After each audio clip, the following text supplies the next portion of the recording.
gan shi ba. Ai annabi ya faɗa ko? Ice da sabai akwai masoya na fa wanda ba ku ba. Sa Abubakar ya Rasulullah, yace Abubakar suna nan gaba sun fi kowa kaunata. Yace ya Rasulullah mu yace Abubakar ko sabai na ne. Wa'ancan masoya na ne na haƙiƙa. Yace kuma sun ne mun san da ku ba ku yi mun. Wallahi wasu abban kuka suka rinka yi. Suna ganin a'a wata al'umma ce za ta so annabi fiye da mu. Annabi ce to ai su wa'annan ba su taɓa gani na ba. Jina suke kawai.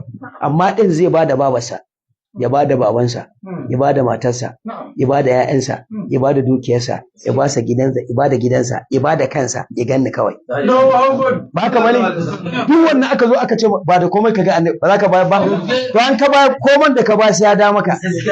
To ka ji abin da manzo Allah ya faɗa. Kuma ƙarshe ma manzo Allah ma me yace ai sifata mu. Yace kun fi su kyau. Haka yace kun fi su kyau.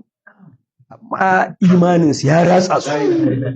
To ba gashi ana gani ba yanzu manyan bayan Allah da suka fice kalle su fa yanda suka rike Allah, suka rike manzon Allah, suka rike alqur'ani.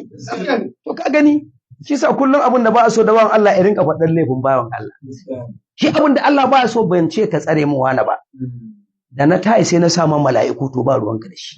In yana laifi ko ma buɗe ka ce Allah ka shirye shi Allah ka ɗora min irin laifinsa ka huta.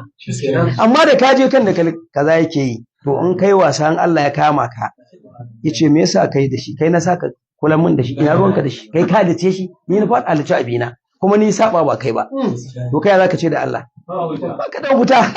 To kullum abin da ake so da bawan Allah ka kame bakinka ko kai ma addu'a ko ka shuru ta biye ma sauki.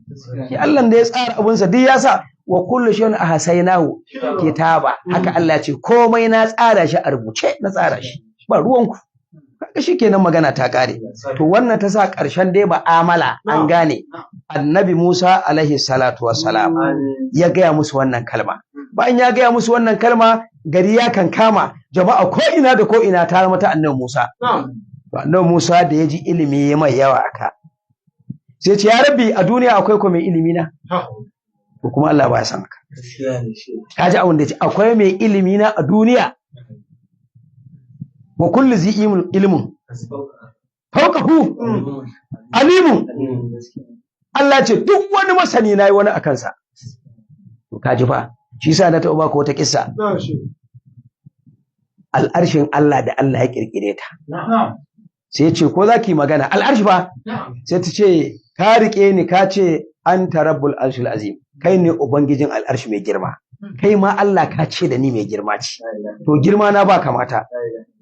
Allah da Allah ya tayi sai ya halicci mucijiya sai da ta ninka ta gida 7. Gida 7 fa. La ilaha illallah. A cikin munajati Musa da Allah yake tambayar Musa ka je kasuwa ka siyo ta munajati Musa sunanta littafin. Ninki 7 fa.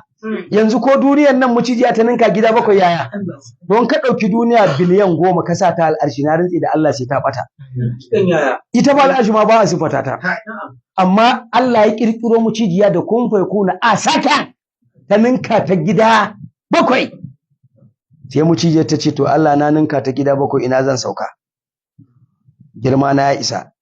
Sai ya kalle ta ita mucijiyar. Sai halicci wani koji ana ce ma baharul mahayubu. Sai Allah ce ga tekunan sauka ana.